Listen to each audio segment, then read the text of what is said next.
the stuff for today. Okay, so there's a few things I want to do today. And some of this is just going to be like starting with kind of preparing you for what our next assignment's going to be and stuff. I believe all the assignments are graded at this point. Knock on wood. I went through Tuesday and Wednesday and did just massive amounts of grading. It was so much fun! Yay!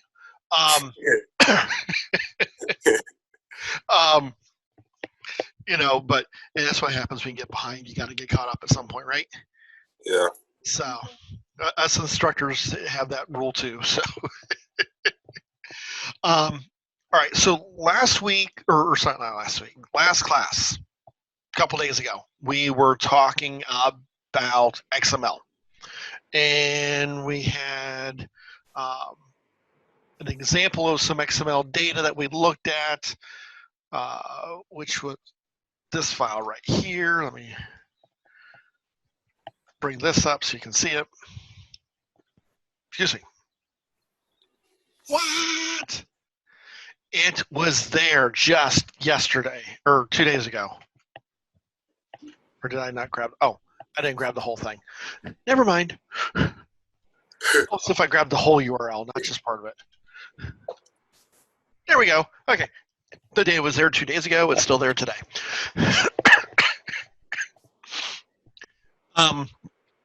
So we looked at this as an XML file. This is something that's publicly accessible, which is the reason why I grabbed it.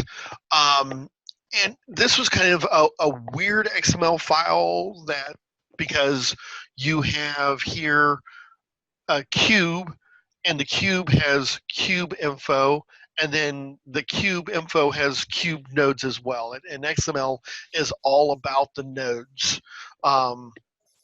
So you've got nodes, and nodes can have nodes, and nodes can have nodes of nodes of nodes, and stuff like that. And you have these parent-child type of relationships. So it's very easy to view XML as a tree data type, right? Does that make sense? Mm. We all good with that? Okay. Whew. Good. We're good with that. Yay. And then our nodes can contain other nodes. They can contain data themselves, or in a perfect example is like this up here where it has the name node, and the name node contains data being the European Central Bank. And then these nodes, these cube nodes down here, and the reason they're probably called cubes is they're probably referencing data cubes inside of a data warehouse. That would be my assumption. But instead of storing data in them, they are using attributes to kind of describe that node, if you would. So attributes describe node. Nodes can contain other nodes. It can contain data, or they can, like those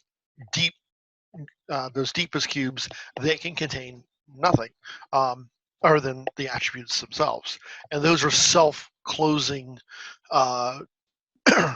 nodes, because notice that they have the slash at the end. So it's often referred to as self-closing. So this was an XML file. And there's a few things that we're going to need to be able to do. And we did a simple example. If I come over here, it's this part that's been commented out. We created a new XML document. We loaded up that external URL reference. And this is one of the nice things, the reason why XML is used in a lot of places is because instead of necessarily having to download something, if it's publicly accessible data like this is, we can just go and reference that online resource. And then we did a step through and said, okay, for each XML node, which was referenced as XML node, and then we gave it this nice little path. Okay. We had document element, which was this guy up here, that's everyone. Then we went child nodes 2. Child nodes 2 is 1, the subject, 2, sender, and 3. That's because it's actually a indexing like you would an array. So child nodes 2 is actually your third element in. And then we said, look for its child nodes 1, and then all of that child nodes. And the fact that we don't have an index says we're just going to grab all of those child nodes. And so that's how we kind of parsed through that process. And then we printed out based upon those nodes. We said, okay, get the attribute, and we used it as a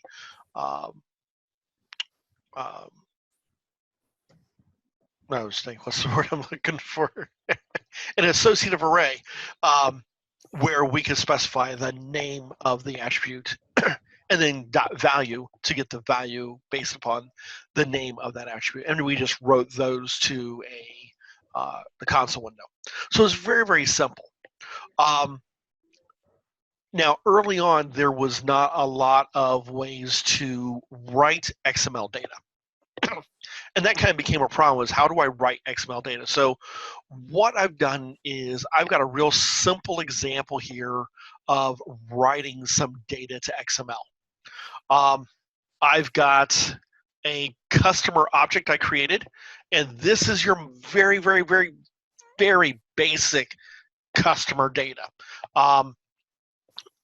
Notice it's public string first name, public string last name. So all we're storing really is 2 pieces of data, a first name and a last name, and they're public, so we can write to them very easily.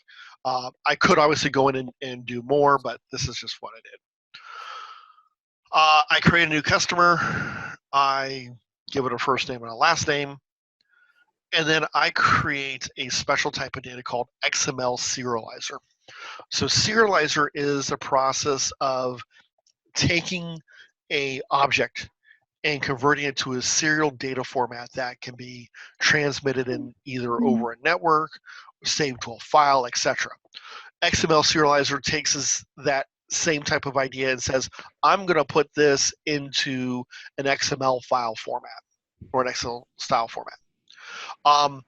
So the way you go through this process is it's new system.xml.serialization.xml serializer. I set up here system.xml.serialization. So system.xml.serialization. So we should actually be able to now take this out. I just want to kind of show that path. Ta-da! So it's kind of different way of handling it. And C# lets you do it both ways. So if you, Java calls it import, C# calls it using. If you import in several the correct library, and system's a big library, they have XML, and that's a big library. But just because you import system doesn't mean you export XML. But if I import system, I import XML, then I can import serialization, which is another sub-library within that sub-library within that sub-library, essentially. I take the type of customer. I say using file stream. So I create a file stream here. I can XS serialize FS customer. So this is saying using my XML serializer, serialize the data based on all the objects and properties you can find out about it. Where am I serializing to? Serializing to my file stream. And what am I serializing? Customer. Now, I could take a whole array of these and just pass in an array one at a time, and it would serialize and build until it was done. If you go and run this, you might say, okay, well, where is my file going to pop out? Because I just said data.xml. Well, if I come over here to the bottom and say open folder in File Explorer, notice that the data.xml is not here. So where I need to go is I need to go to bin, which is short for binary. We're debugging, so we're going to debug Net Core App 3.1. And then notice there is my data.xml, as is my parsed XML, the file, the exe. If we add this in notepad.txt, notice I have customer, which is my object type, first name and last name. Okay, so it just kind of gives you an idea of the things that you can do, and it could have had a lot more information. Made it very simple. I didn't have to write this. Now, I could go in and write this myself and know how to do that. If I do that, then I have to understand how XML works and on how to write the objects. But this gives you a real simple way that I can go in and take this information. I've got over here, let's see. Nope. I think it's this one. The flip side of this is I take a piece of XML, I say, I need to build. So here's a big XML file, and I'll be giving you a link to this a little bit later. This is XML data from eBay. So they were able to grab some eBay information and figure out who these people were. So who's the seller name? What's their rating? Here's a payment process, all type of stuff. So if I look at this listing, I can start to find out all this information about it. I can figure out, okay, what pieces of information do I care about?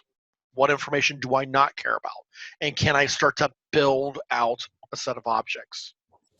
So this is going to be for later. Let's start with something simple like this currency information that we had. So I'm going to comment out this stuff that I don't need anymore. Uncomment this stuff. Okay. So if I'm building a class based upon this, I know I have things like currency I need to have. I know I have things like rate that I need to have. And I might need other pieces of information.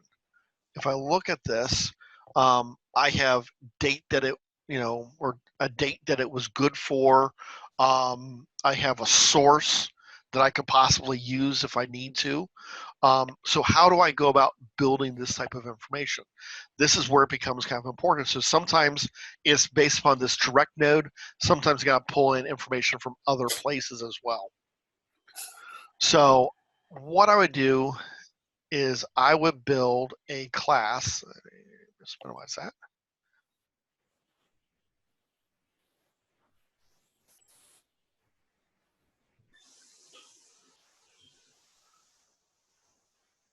That's how we do it. Okay.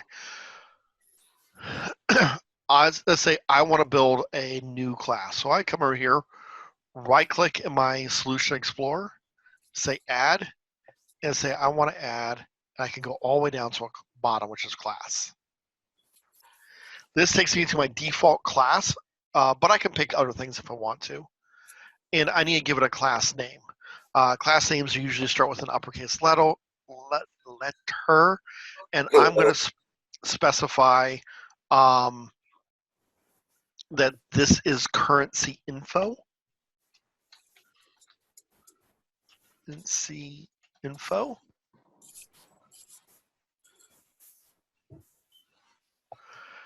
And this just gives me a really simple basic information. It tells you what namespace I'm in, gives me my class, currency info, stuff like that. I can specify private and then string by source, private, date time, last updated. And then I'm also going to have the currency and the rate.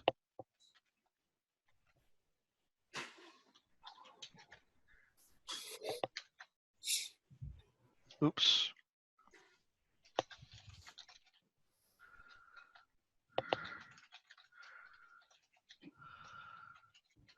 Okay. Oops. Currency should be a string. Just want to double check that. Okay. All four of these data types are private. So that means I'm going to have getters and setters for all of them if I need to, in one fashion or another. Now, I'm going to, instead of setting data, I'm just going to build it as part of my constructor. So I'll say currency info, and then I'll have string source, date time updated,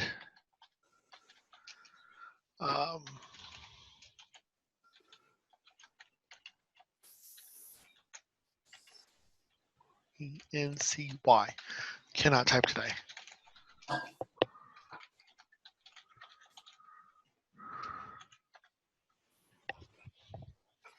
Okay, so I can say this dot source equals src. So anytime I say this, if you've ever done anything in Java, you know that the this keyword is real popular. I'm talking about my specific instance. And what's nice is if I say this, then it's smart enough to go, oh, here's all my attributes that I have. So things like that. And it's how I know if I'm referencing the currency, for example, for my object or my currency as my parameter. And you'll notice when I highlight these, even though they're spelled exactly the same, I highlight this currency, it knows I'm talking about this one because I'm not talking about this. If I say this currency, notice that highlights my string up here. That way it keeps things straight and organized as far as that goes. So using this helps with a lot of things like that.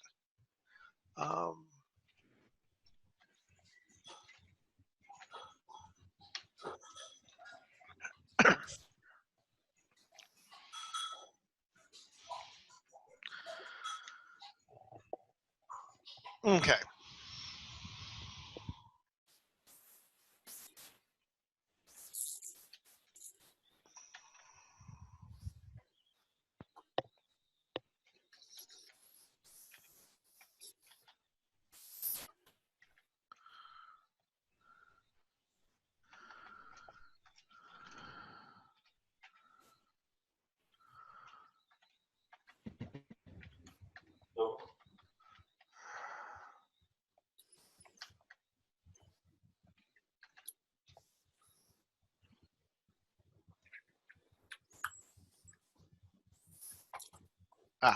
Hold on.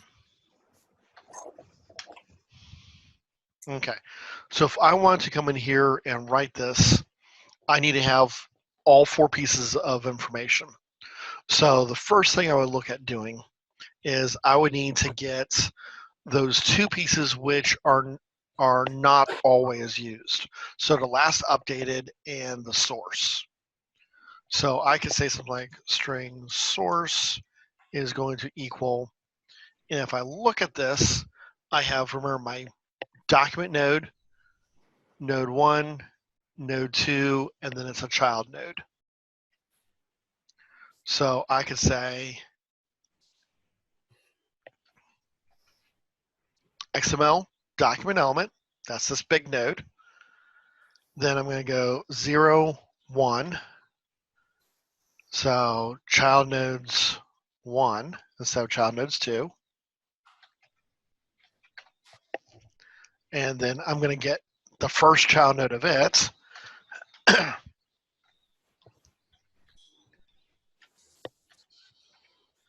And I'm going to get its value.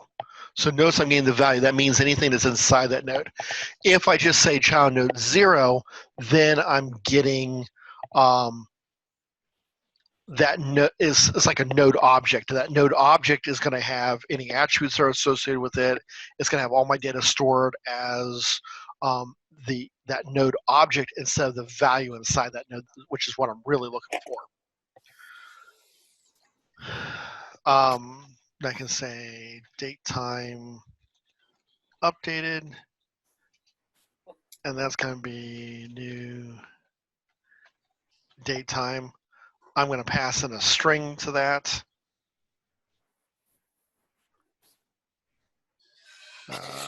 Oh, it may not let me.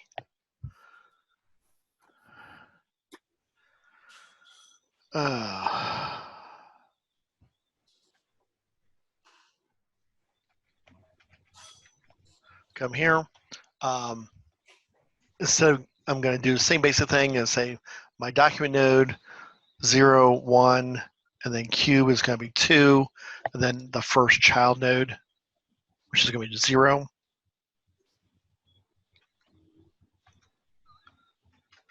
And it's going to be looking for the attribute dot times. So instead of value,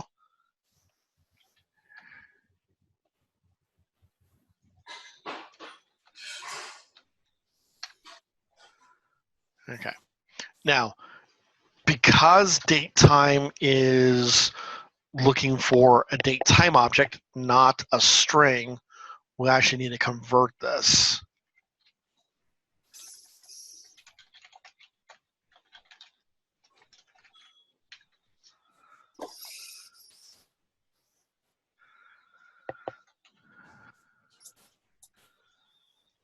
Value. Okay.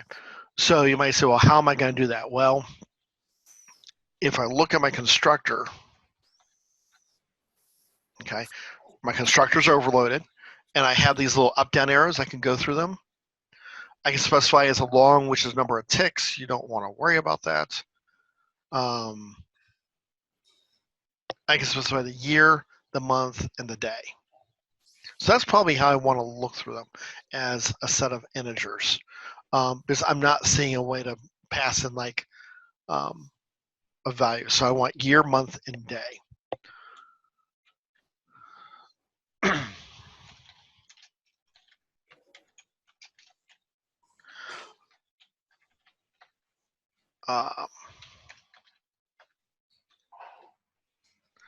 So I'm going to say myDate.split. This is going to return an array of strings. I specify the parameter. When I look at this, I can split it on my dash.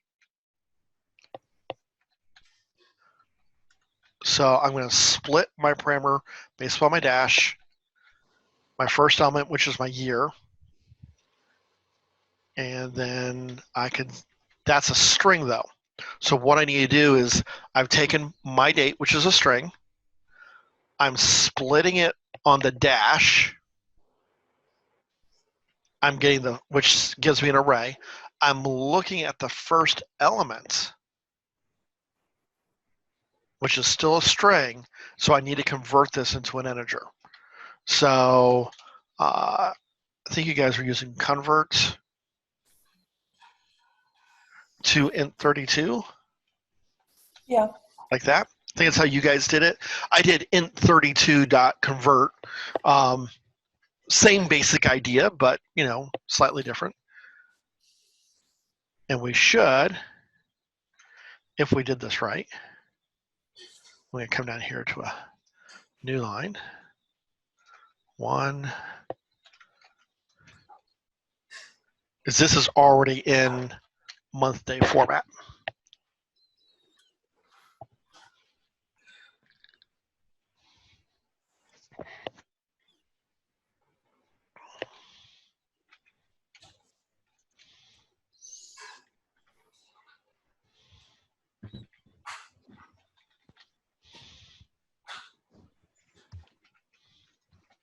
Now, we'll just do a quick test to make sure this is working right.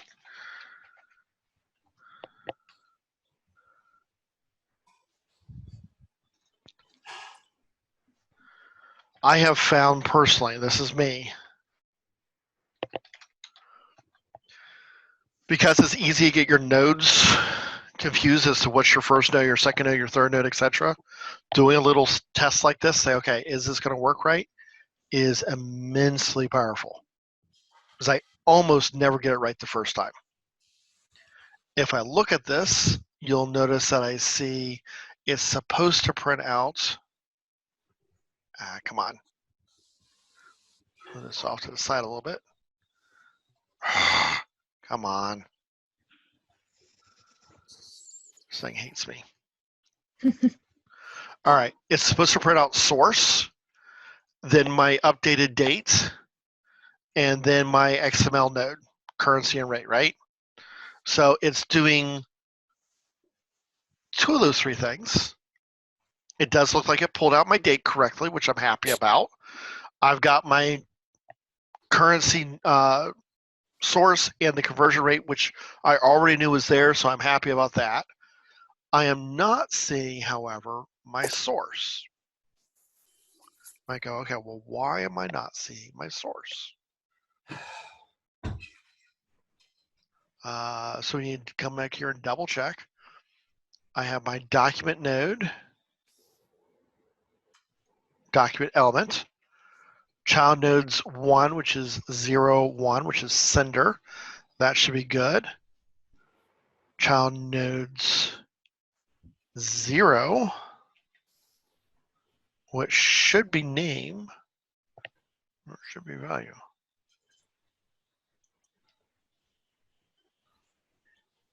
That should be right.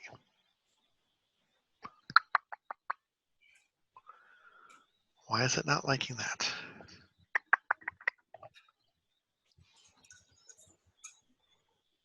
Can anyone see where I counted off wrong?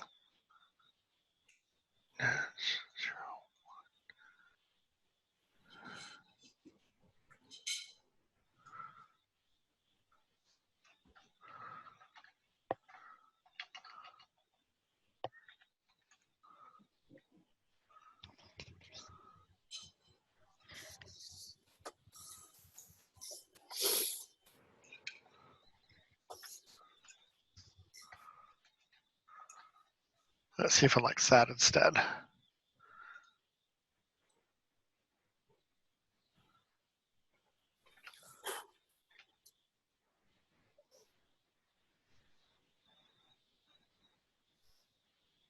Nope, didn't like that either.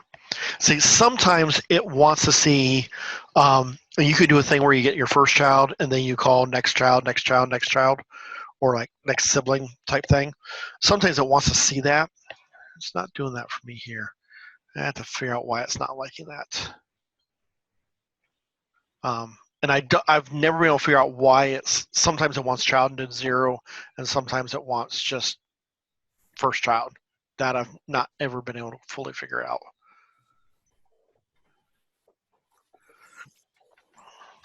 This should not like. We'll just double check. Aha. Good. I'm glad it didn't like that.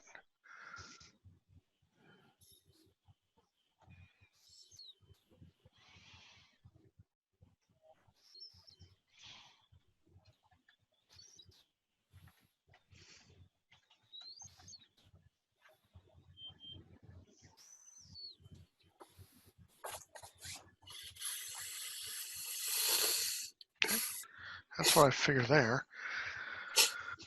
I'll have to go and figure that part out later. Okay. So what we'll do is we have up here, we have a CI. So we'll say currency info CI equals new. I have a quick question. Yes. So when we put it in the for each loop, we use that the child node 2 and 0, but on the source is 1 and 0. Would it be to do anything with it? So this one versus which one are you looking for? The loop where we printed. Okay, so you have child nodes here too, and here you Yeah. have child nodes 1. Okay. Yeah. Would it affect it? Yes. And so what it's doing is when we specify this document element, remember one of the things about an XML document is you have one containing element and then you have lots of children elements, right? Yeah. Okay. So we've got document element, that's that big containing element. And then we look at its child nodes. And so when I'm looking to get these nodes, yeah, I am 0, 1, and 2. Okay. But when I'm trying to get the European Central Bank here, it's document element, child node 0, child node 1. Yeah, I understood that, but I was just asking it. Maybe it's rewriting. That's why it's not pulling out the source. Oh, okay. So maybe it's over. It Yeah, shouldn't, all because right. it pulls it here and it stops and grabs it. So it Okay. shouldn't. Okay. Shouldn't is the key word. Okay, so currency info, we have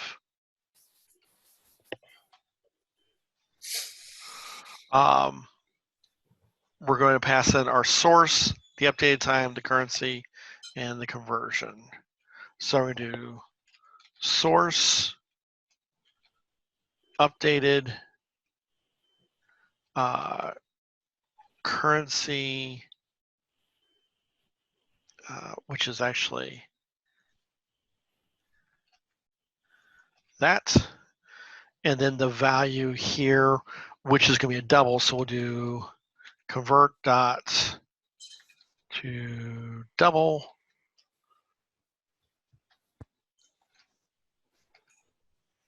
Pass it in. Notice when I get too long, I just do this.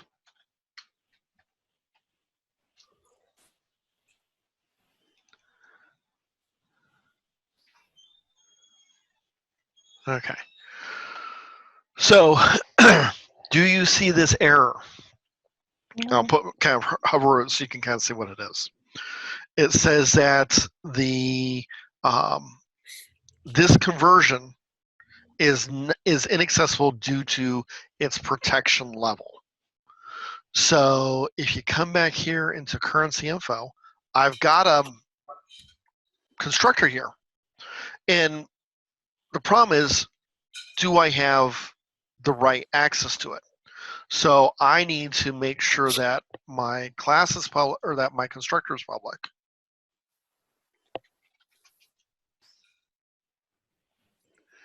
And if I save that, you'll notice now, if I go and build, it lets me do it. So I have to, even though it's a constructor, and you would think that the constructor is public, I mean, does that make sense, right? Of course my constructor is public. It has to be. Well, you have to specify your constructor is public. If you don't specify that the constructor is public, by default, it's going to make it protected, which means that protected is my class can see it, and children of my current class can see it. I need to make it public so that other classes outside my package can see it. I could possibly say package, except that's a Java term. That's Java, never mind. So now if I go and I run this, you're not going to see it because the currency object is blank.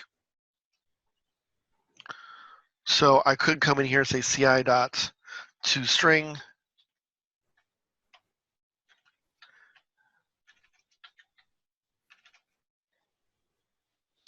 Just comment out my console write lines so you can see what this does. So every object inside of C+ or inside of C# is built off of a base generic class. However, oops, I said toString, but I didn't write line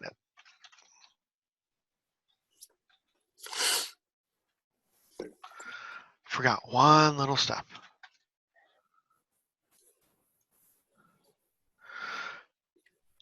That base class has a toString object. However, it's not necessarily going to give you what you want. So if you say toString, notice it says, okay, here's my package, here's my class, but it doesn't give me any info that I want. So anytime I start to get a little bit more complicated, sometimes my serialization is going to have issues. Sometimes things like my toString are going to have issues. Because while it tells me what the reference is that I'm dealing with, I don't see anything that makes sense, right? So what I need to do is I just need to come down here and create once again, a public class. This is going to return a string, toString,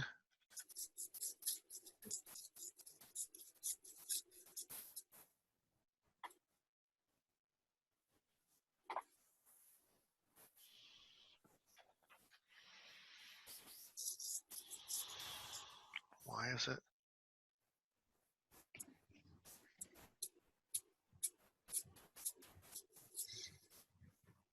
Ah.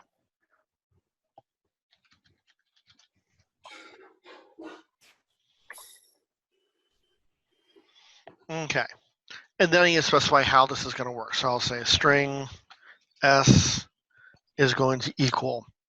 And then I can start to build out my string. So I might say data source is going to be this dot source.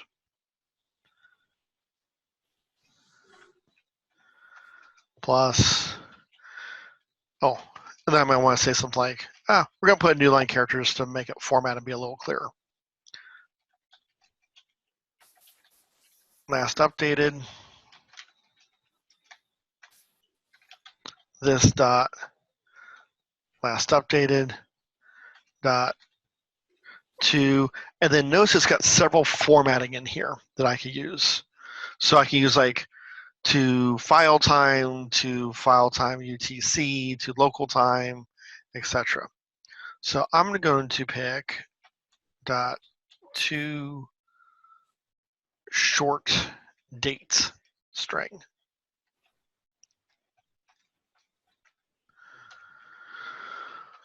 So there's other ways that you can format time and ways to do formatting, but for simplicity's sake, it's built in some pretty standard time formatting, and I like to use those. So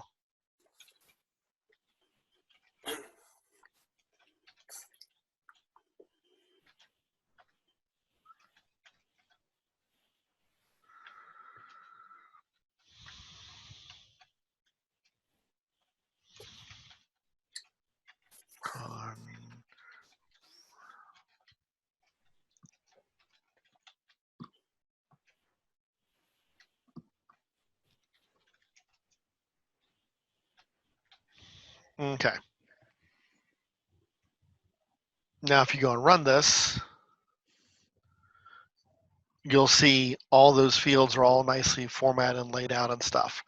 Remember, our date time string used to be kind of big and long and gangly. Well, when I said to short date, it said, oh, okay, we can do this. I didn't have to do a conversion for the double. Notice that none of these doubles got converted.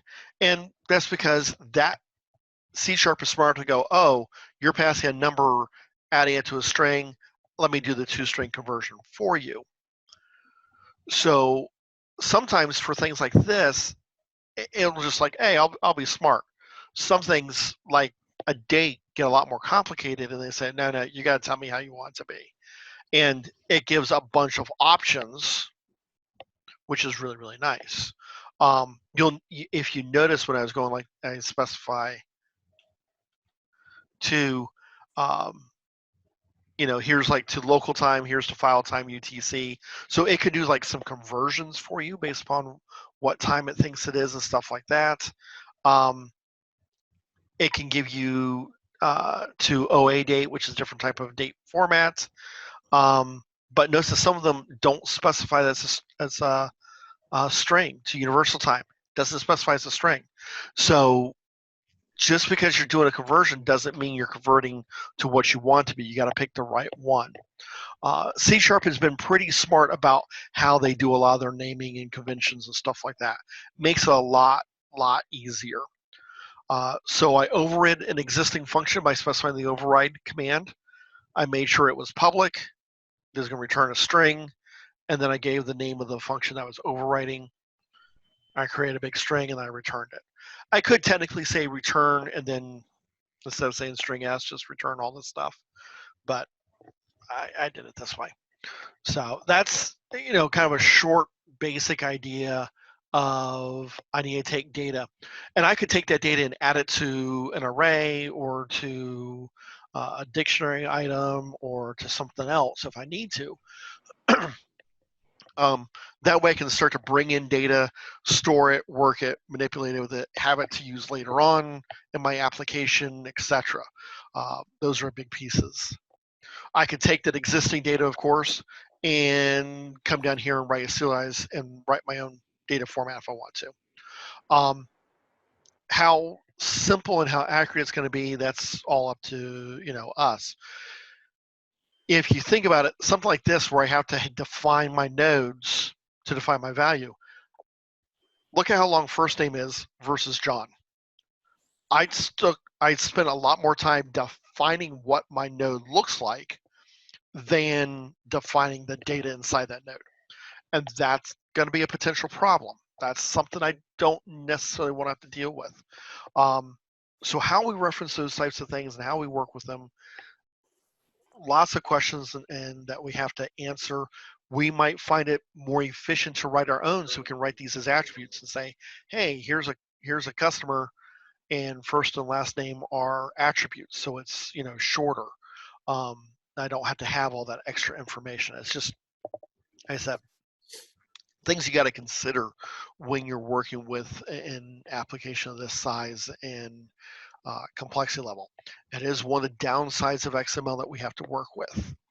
So I just kind of want to show you some of those things and what we're working with and looking at, and then see if you had any questions based off of what you've seen so far with the XML information.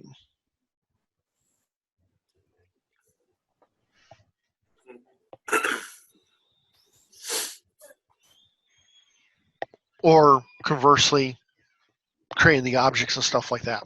There is not, to my knowledge, a tool that will define an object based upon data that you load in XML. You have to have those data definitions defined first, but if you can have the XML data source first, you can usually define your data and kind of go from there.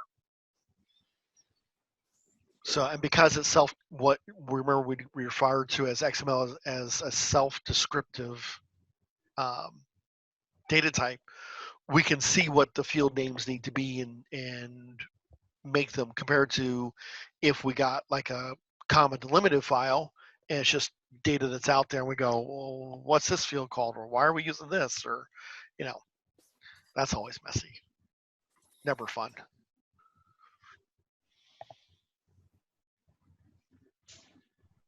All right, any questions? Good, once, twice, none. All right, that's literally basically all I had for you guys today. I just kind of want to go over the process of how do we talked first real briefly about just reading an XML file and kind of playing with it. I want to expand upon that and then go into writing it, and we've covered that for today, so I'm happy. If you guys don't have any questions, then you're free to start the weekend early, because I don't think classes are tomorrow. Don't hold me to that. Let me see. Oh snap! I forgot about that. There won't be any classes. Friday? Which means both today and tomorrow are Friday. Yeah, Friday is Good Friday. It's a holiday. Oh, okay. So yeah. There's no classes in school and stuff. Okay. I've got lots of stuff I gotta do, but us Catholics I like was state gonna ask Good Friday. Some questions about the senior project if you have time. Okay. Yeah. Okay. Yeah, my works today.